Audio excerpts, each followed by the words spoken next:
गवैया चले अंगनवा, चंदा गयू जियारी,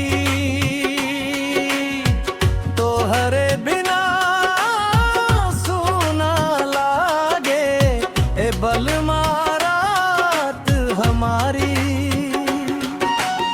चूड़ी बोले छन छन छनवा, धड़कन दे इशारा, पास बैठल से लागे जानू मिल गया दिल सहारा।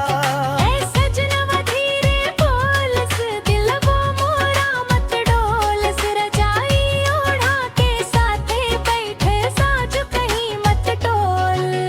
देवर तनी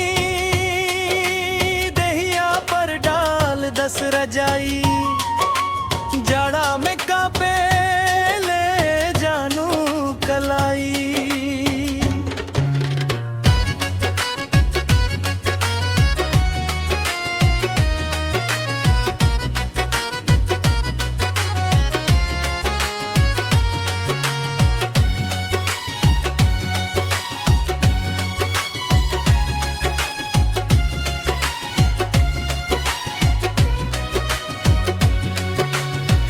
तकिया पे सिर धर के सजनी, सपना नया सजाई।